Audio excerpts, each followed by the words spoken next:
Hey everyone, Shabby Gamer here, and welcome to the first episode of Smackdown Live here in our brand new universe mode. Of course, we do have a main event for you first as well, so a few extra matches to look at. But the first thing I just want to announce as we go into this, of course, we know that Smackdown has a world champion in the shape of Dean Ambrose, and an intercontinental champion in the shape of The Miz. That does leave us without a tag team champion and without a women's champion. Now, tonight we will start well, it's sort of like a Bound for Glory series, should I say. For the women on our roster. We've got 6 ladies here: Becky Lynch, Naomi, Alexa Bliss, Eva Marie, Natalya and Carmella. All 6 of these will compete against each other over the next 5 weeks in sort of like a league table structure, and the winner at the very end of that will walk out the very first women's champion here on SmackDown. We will have the first match here on main event as well. So enough blabbing on, let's have a quick look at our card for main event.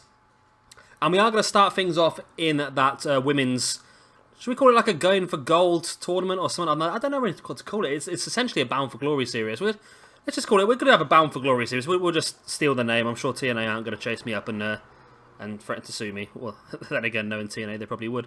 But yeah, we're going to start things off here with Carmella versus Natalya. Both women looking to get a very strong start in this Bound for Glory series. And of course, we will have the other 2 matches on SmackDown. Our second match is going to be the Usos versus the Ascension. As I said earlier on, we don't have a tag team champion yet. So both these teams will be looking to try and impress and get themselves in the eye of both Daniel Bryan and Shane McMahon to potentially be put into that championship picture. And our main event for main event is going to be... that's an interesting one. Is going to be Alberto Del Rio taking on Eric Rowan. Now, I don't know if anyone's seen SmackDown from the other day yet, but it looks very much like Eric Rowan and Bray Wyatt are going to be going their separate ways. And that's sort of what we're doing here in this universe mode as well. So this is a great chance for Eric Rowan to show what he can do in singles competition. So without further ado, let's skip through these matches. The first one, Carmella versus Natalya. And Carmella picks up the victory. She gets the first win in the Bound for Glory series. We will have a look at the end of the episode. I'll make up some sort of league table and I'll show you exactly who is where before we finish this episode off. Second match is going to be the Usos versus the Ascension. And it's a win for the Ascension over the Usos. I like that. I'm a big fan of the Ascension. I just think they've been very underutilized so far on the main roster. And our main event of main event, Del Rio versus Rowan, and it was a win for Alberto Del Rio. Somebody who, his future looks very vague at the moment on WWE, so it'd be interesting to see if he does stick around for long. I've not seen him announced for this year's game yet, but I'm sure he probably will be. For 2K17, should I say? I'm sure he probably will be. But yeah, that's the end of main event. Let's get straight into SmackDown. And here we go on to the main card. Now we're going to start things off with another match from our Bound for Glory Women's Championship Series. That's what we're calling it, I suppose. That's going to be Alexa Bliss taking on Eva Marie. Then we've got the Intercontinental Champion, The Miz, taking on Apollo Crews. So we'll be facing The Miz at SummerSlam for that Intercontinental Championship. We'll see the third and final match this evening for the Women's Championship, of course, Becky Lynch versus Naomi. Then we're going to see Dean Ambrose taking on Randy Orton in what's going to be a pretty good match. That would have been a fantastic main event, but of course you can't move the rivalry matches, otherwise you delete the rivalry, which is a little bit annoying. So hopefully they might change that next year. So we have made Baron Corbin versus Bray Wyatt, a little bit of a random match. That is going to be our main event here this evening. Of course, we know our 3 matches for SummerSlam already. We know we're going to be seeing... We know all of our matches for SummerSlam, actually. We know it's going to be The Miz versus Apollo Crews for the Intercontinental Championship. It's going to be Ambrose versus Ziggler for the World Heavyweight Championship, whatever they call it these days. And it's going to be John Cena versus AJ Styles. And then, of course, the inter-promotional match of Randy Orton versus Brock Lesnar. So the first month, we're going to stick very much real to what is happening in WWE. And then we will move off on our own from that second month. So, what are we going to watch here this evening? I'm thinking we're probably going to watch both the rivalry matches.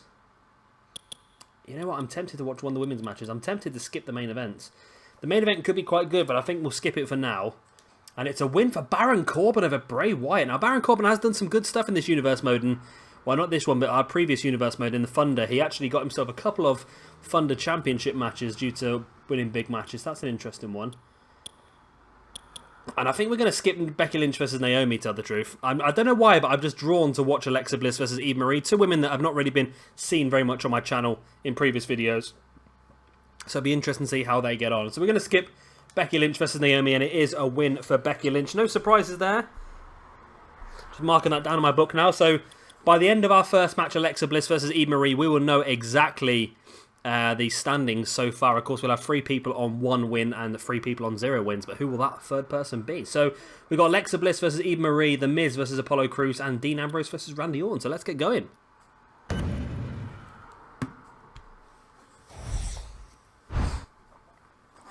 And as I said, here is our first match, Alexa Bliss versus Eva Marie, part of our Bound for Glory Women's Championship Challenge Tournament League Cup style thingy. We'll have to think of a better name. I thought of like the the Going for Gold, or I don't know, Bound for Glory, Going for Gold, that's something like that. It doesn't really matter, does it? A name's a name, and it will get by. We'll get by.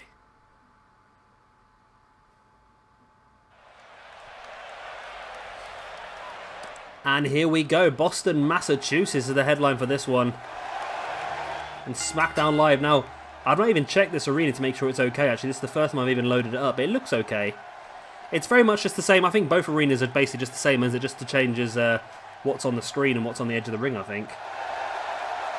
So yeah, I don't know why I was drawn to this match. I'm a massive fan of Alexa Bliss. And for those of you who missed it, a few days ago, Alexa Bliss, along with Dana Brooke, were both announced to be on 2K17, which is the first appearance for both of them, so I'm really happy. See, 2K have done something that I suggested a very long time ago, because obviously they wouldn't have known until recently that both these ladies were going to be on the main roster. So they've basically, what they've done is they've added a group of NXT ladies with the idea that they'll be covered for a certain amount of time, and that's how they've got away with this.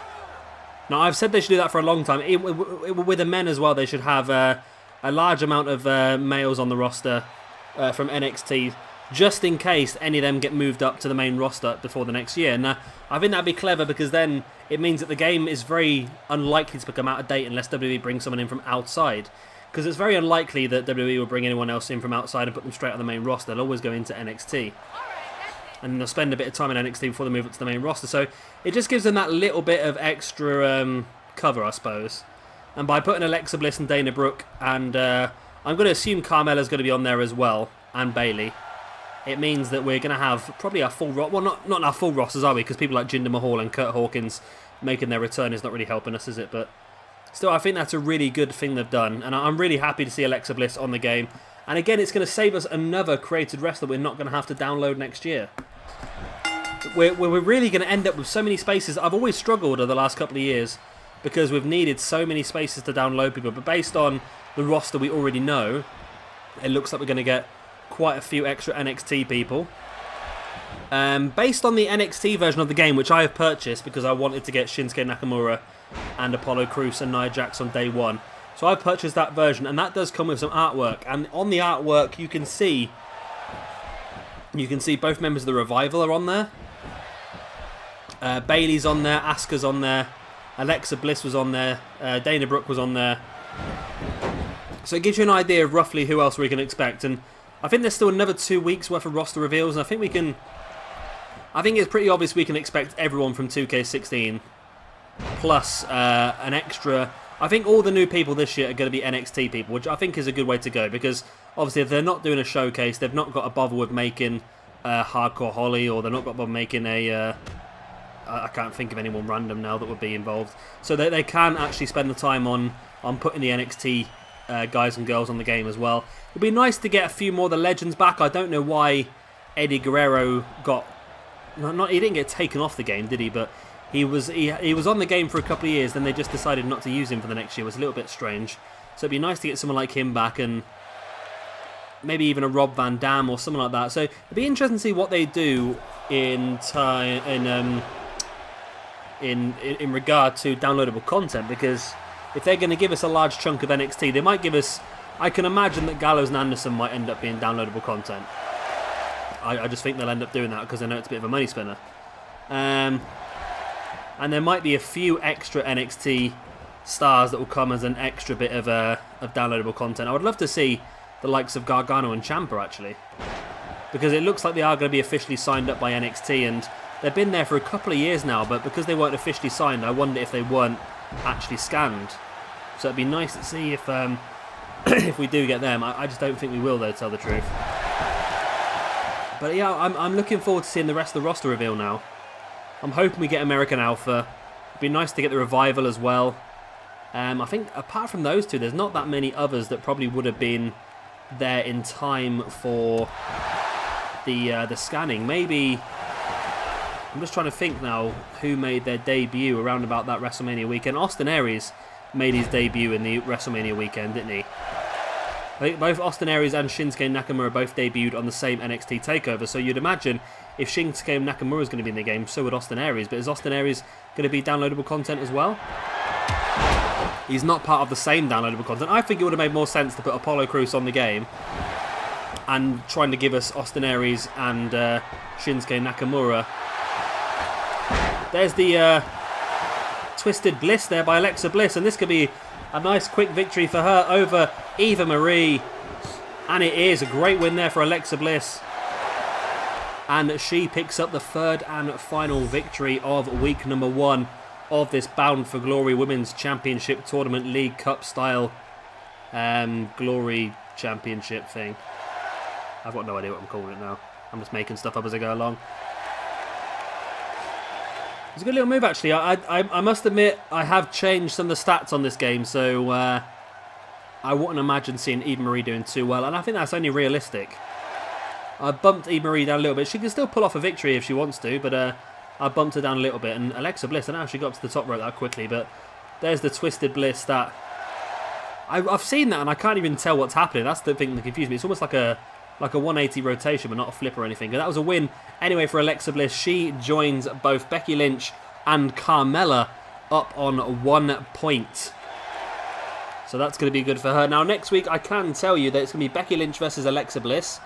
It's going to be Naomi versus Carmella, and it's going to be Eve Marie versus Natalya.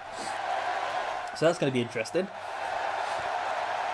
And we'll see if any of those... Well, of course, either Becky Lynch or Alexa, both one of them two is going to go up onto 2 wins. But that's next week's matches anyway. Let me just circle that now so I know what I'm doing.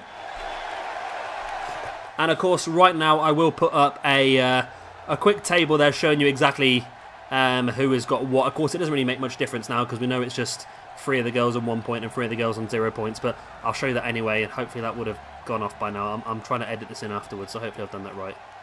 Anyway, let's get into our next match.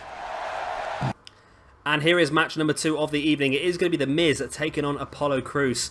A prelude for what we're going to see at 4 weeks' time in SummerSlam, when The Miz will be defending his Intercontinental Championship against Crews.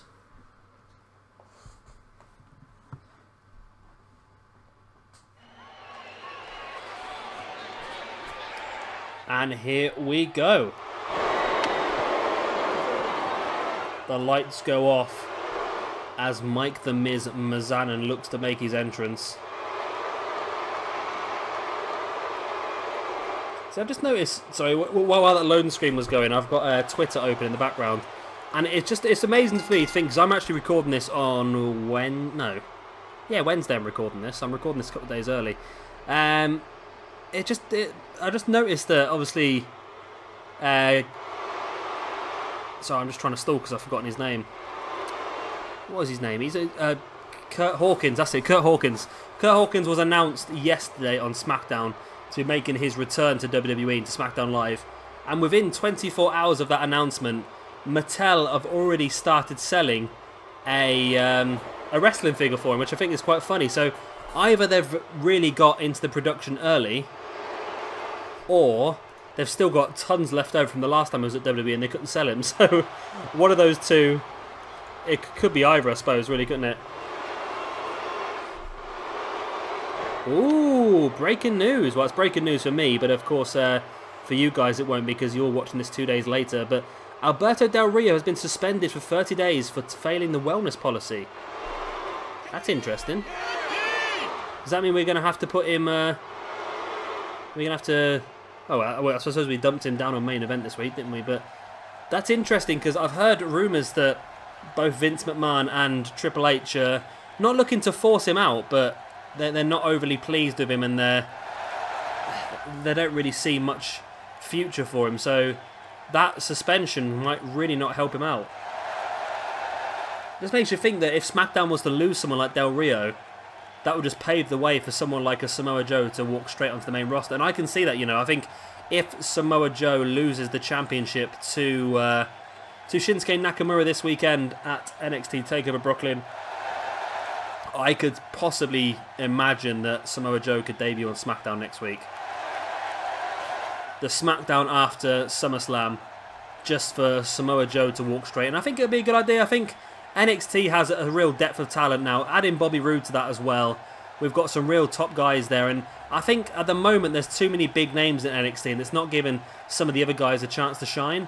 So, for example, we've seen the Hype Bros and we've seen American Alpha move up into the main roster.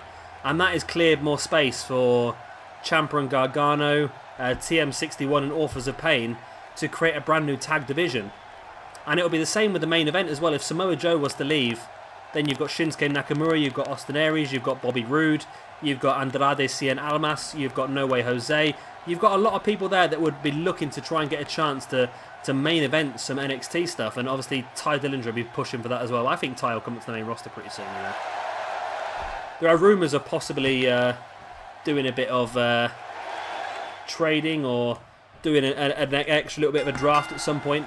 Which wouldn't surprise me. I wonder if they might save it for Survivor Series maybe and do like a special event where you can maybe steal a draft pick or... There's rumours of potentially a trade, I think, between Orton leaving SmackDown and going to Raw and Kevin Owens leaving Raw and going to SmackDown, which... I don't know, for some reason, I see Owens as more of a SmackDown man. I don't know why. I would potentially try and move someone like a Cesaro or someone like a Sami Zayn to SmackDown. I think it suits me a bit more. I don't know, don't get me wrong, I think having Kevin Owens down in SmackDown could really work. It would really help bolster their roster. You can imagine just the mic work between a Kevin Owens and Bray Wyatt, or the mic work between a Kevin Owens and Dean Ambrose as well. Both those guys could really trade off some pretty damn good promos, so that'd be interesting to see. But I don't know, I just have this gut feeling that Kevin Owens should be Raw. I think it's just the way he is. I think I see Raw as a more edgier program, and I see SmackDown as more the PG-13 friendly program, but I might be wrong. I'll tell you what, I caught up with the last 2 weeks of Raw yesterday while I was editing another video, and these little bits with Dr. Gallows and Dr. Anderson I thought have been hilarious. I just really thought they were funny, with Big E suffering from ring postitis, and them just with a jar in the background with 2 eggs with just Big E written on it. I just thought the whole thing was so funny, and it reminded me so much of a DX promo from years ago, where they were just using lots of innuendos and lots of double entendres. And some of the younger viewers might not understand the sort of jokes they were trying to make, but it's a sort of a way not to offend, but at the same time to create a joke for those that do understand. And I think that's a clever way of doing it for WWE. As Miz and Apollo Crews fight on the outside, now gets up to a 6 count, both slide back into the ring. And I think this is a slightly different Apollo Crews to the one we had in our previous universe mode. I think the face looks a little bit better.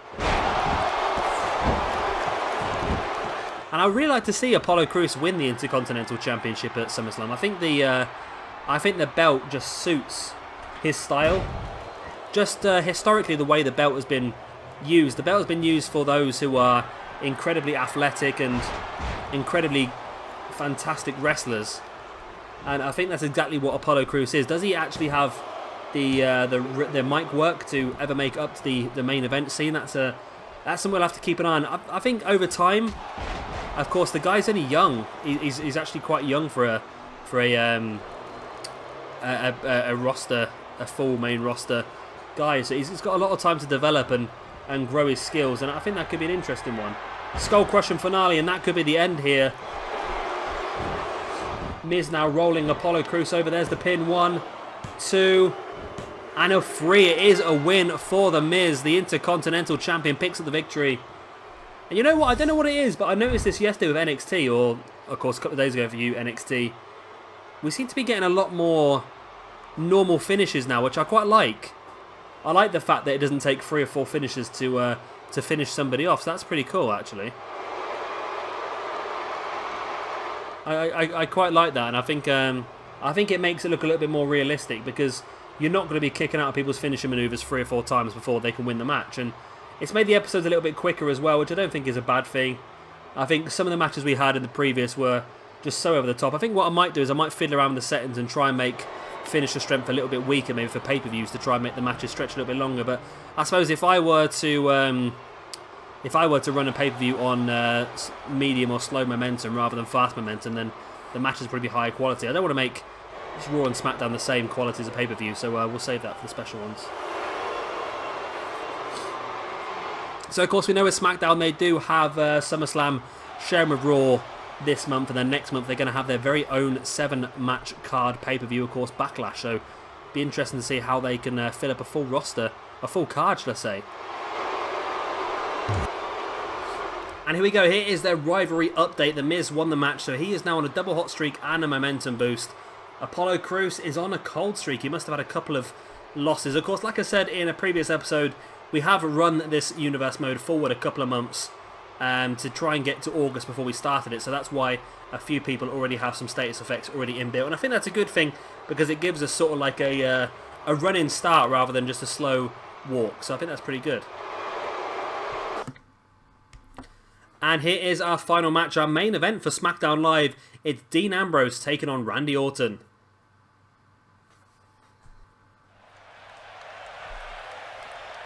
And here we go. So both these guys are going to have quite a big role to play at SummerSlam. Of course, we have Dean Ambrose, the WWE World Heavyweight Champion. He'll be defending that belt against Dolph Ziggler at SummerSlam.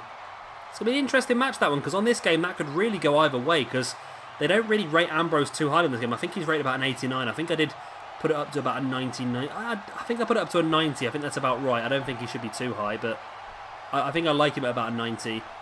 Dolph Ziggler, I think, is up about an 88, 89, I think, so it's going to be pretty close between these two. I do think they've put Ziggler in there literally as a sort of bit of a filler, but then I don't know, because SummerSlam's supposed to be one of the biggest pay-per-views, so I can't imagine them putting in sort of like a filler, just the main event guy, just for Dean Ambrose to easily win. I would imagine that Dolph Ziggler is going to be quite a force to be reckoned with at SummerSlam, and I just don't think they will give him the championship, though. I really don't. I know, see, Ambrose has only had it, he hasn't had it for too long, has he? He's only had it a couple of months. So I think they'll probably let him keep a hold of it for now. I can see Ambrose potentially defending against Bray Wyatt at the next pay-per-view, which is Backlash. Like I said, there's not a lot of competition, is there, on SmackDown? You got to think that Dean Ambrose will potentially defend his championship against Dolph Ziggler, Bray Wyatt, Randy Orton, basically. That's only 3 people. Oh, there's also John Cena and AJ Styles, isn't there? I'll tell you what, AJ Styles versus Dean Ambrose could be an interesting little feud. See, a lot of these would be first time, wouldn't they? Because I don't think I've seen Dean Ambrose versus Dolph Ziggler before. I don't think we may have seen Dean Ambrose and Orton, but not in a singles capacity. I think just when Orton was involved in a feud with the Shield, maybe. Ambrose versus Wyatt we have seen before, but that is just printing your own money, really, because those two are just so good with trading promos and so good in the ring together that I think those two would just absolutely just wreck it. They would do so well. Ambrose versus Cena could get a little bit boring. I don't think it would work with Ambrose being a face. But potentially Ambrose versus AJ Styles is one that I'm interested with, actually. Both with very unique styles of wrestling. Of course, AJ Styles is already a fantastic wrestler, and he learned quite a lot while he was in Japan as well, which is always a big advantage. So that's pretty cool. Yeah, there's a lot of possibilities. I think, of course, if the rumours of Kevin Owens being swapped for Randy Orton, I'm not quite sure why those rumours are, but if it was, then that could be pretty good as well. I think they're a little bit worried, WWE, that people like Kevin Owens and people like Cesaro could end up not getting the position or not getting enough sort of main event action that they want to. And I think that was one of the things with the draft. They gave SmackDown some main event stars, but they gave him no real guys, sort of, I don't want to say floating guys, but guys like Kevin Owens and Cesaro, who you could always put into the main event, or guys that will quite happily be working in the Intercontinental, so they can work anywhere across the upper card. And I think that's what SmackDown lacks. It would be good for them to have a couple of guys like that, because if they were to get a Kevin Owens, Owens could go for the Intercontinental Championship, he could go for the World Championship. Bloody sirens again. I don't know why there's always so many sirens around my house.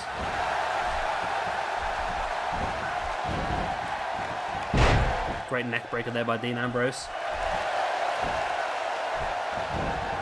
So I'm looking forward to SummerSlam. I keep forgetting it's only this weekend, isn't it? We're going to see Seth Rollins versus Finn Balor, Dean Ambrose versus Dolph Ziggler. Both cracking matches. And of course we've got NXT TakeOver Brooklyn as well. I've just been informed recently that I was, when I was speaking in the NXT episode about Bobby Roode making his debut, it is going to be at TakeOver Brooklyn, and it is against Andrade Cien Almas. So thank you to Tony Wilson for that at Hammers Reviews. I'll have to try and catch up my NXT this week then. But I am going away for a few days next week, so I need to try and get as many episodes recorded ahead of time as possible. Especially because I've got a little bit over the top at the moment, because I've got this WWE Universe mode. I'm trying to do Fallout 4 at the same time. I've got my Gibraltar Challenger Foot Manager as well, and I've just started doing No Man's Sky. So I'm trying to do 4 series at once, each upload at least every other day. So yeah, I've put a lot of work on my own plate, but these are the hardest ones, the wrestling ones. Apart from that, No Man's Sky and Fallout 4 and that sort of stuff is pretty quick and simple to do, because it's all just following the game. These are the ones where I have to set up and organise it and stuff like that, so these are the ones that take the longer time. Great cross body there on the outside. On Dean Ambrose just laying in the punches as well, bringing Randy Orton back up to his feet. And of course Randy Orton has got a very difficult job at SummerSlam. He's going to be taking on Brock Lesnar, and it's amazing to think that those two guys have managed to avoid each other for so many years in WWE. Both of them have always been at the upper part of the card. Of course, Ziggler disappeared for quite a few... Lesnar disappeared for quite a few years, so that's probably... Lesnar sort of disappeared while Randy Orton was at his peak, and now Lesnar's come back, and Randy Orton's very much been in and out with injuries. So I can understand, I suppose, but you just would have thought they would have done it by now. And of course, it's great for SummerSlam because they're advertising it as a first ever time match. It probably isn't. They probably wrestle before in OVW or something like that.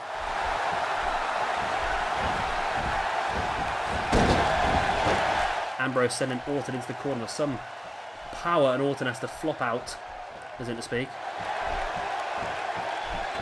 Ambrose now with that chop across the neck of Randy Orton. Now goes in for the pin. 1, 2. It's only a 2 count. So there has been rumours of recent that that WWE have signed Grand Metalik from the Cruiserweight Classic. I did read today that WWE have also applied for the trademark Grand Metalik as well. So that sort of, to me, confirms that signing, and potentially somebody we could bring into our Raw roster when we start to do our Cruiserweight Championship, which I think would be pretty cool. There's the pin now by Dean Ambrose. It's only a 2 count. Both guys back up to their feet. Ambrose now, there's the Dirty Deeds, the headlock driver, the original Dirty Deeds that was, before they kept their name and just changed the move. I think they got rid of that because it was also Ethan Carter III's finisher maneuver over in TNA. And it's a tricky one there. So you've got Orton, who is the guy who is representing this roster against Brock Lesnar in that interprofessional match, versus Dean Ambrose, who's representing this roster as the champion. So it's an interesting one really, as Orton just draping Dean Ambrose over the middle rope, and there's the DDT.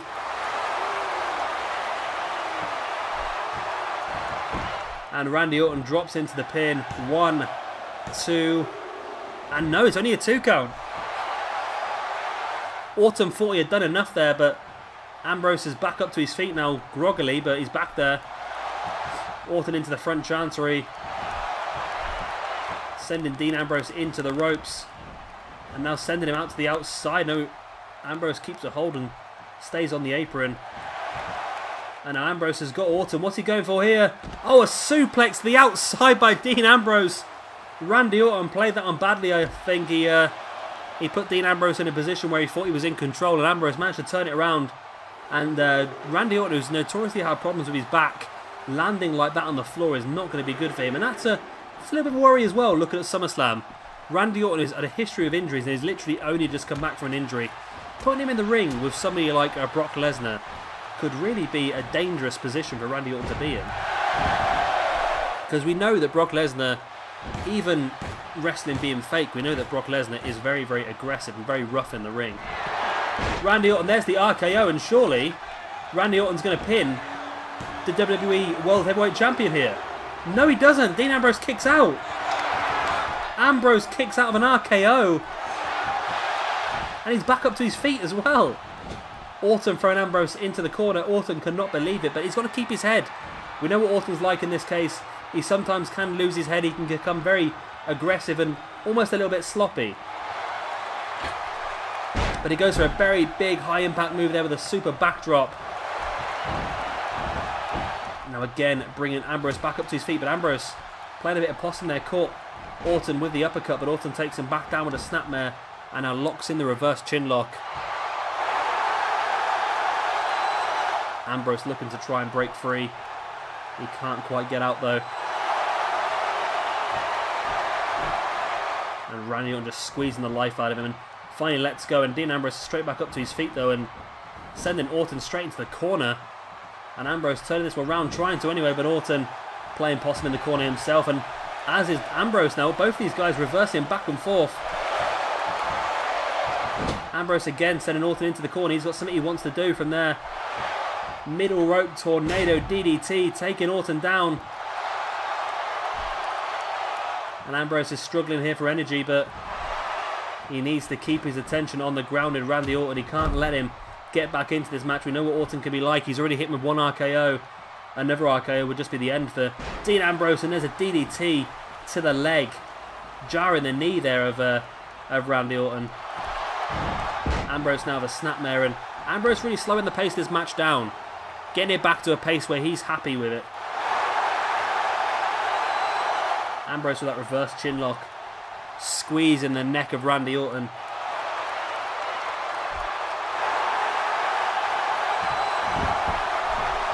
But Orton straight back up to his feet, and a big uppercut of his own to Dean Ambrose. Ambrose catching Orton though.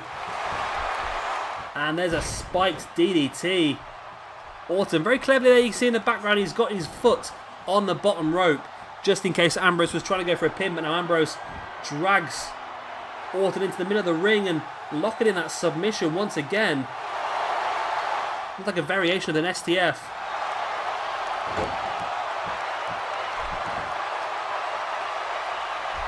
Ambrose now dropping into the pin on Orton. Has he done enough damage? 1, 2. No, he hasn't. Randy Orton kicks out.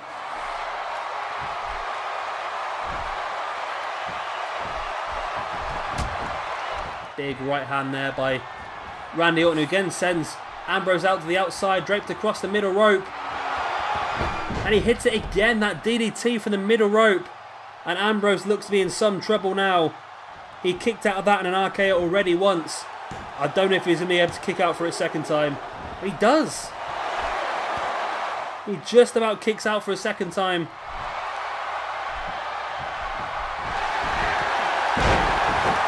And there's a second RKO. There's no way Mr. Ambrose is kicking out of that, is there? And he does not. And there we go. A 3 count for Randy Orton. He has defeated the WWE World Heavyweight Champion. And Ambrose is celebrating. Okay. Ambrose is celebrating, and there is Dolph Ziggler applauding Ambrose. See, that's one of the problems with this game. It has the cutscenes, but doesn't actually make the right results for the cutscenes to make sense, does it really? It would be nice if they could actually say that so-and-so is going to win this match, and that sort of way. Then that makes the cutscene sort of make sense. But yeah, this one was a little bit back and forth. But still, we get the idea. Dolph Ziggler is sarcastically applauding Dean Ambrose, shall we say. Well, anyway, guys, that is the end of this first episode of Smackdown Live. I hope you have enjoyed it. It's been quite a good one, actually. I've quite enjoyed it. Of course, we've started our brand new Women's Bound for Glory Championship Series World Cup Tournament League style thing. And at the moment, we know that Carmella, Becky Lynch and Alexa are all on 1 point. Naomi, Eva and Natalya are all on 0 points. So that will continue next week. We know what our match is going to be for SummerSlam as well. So I think we're in pretty good position. Of course, if you have enjoyed this first episode of Smackdown, then please do hit that like button. And of course, hit that like button to let me know that you are enjoying this series and that you're really looking forward to watching the rest of it as well. And of course, if you are new around here, be sure to hit that subscribe button as well for a lot more WWE 2K16. I've been Shabby Gamer, thank you very much for watching, and I'll see you all on Monday. Yeah, I'll see you all on Monday for Monday Night Raw.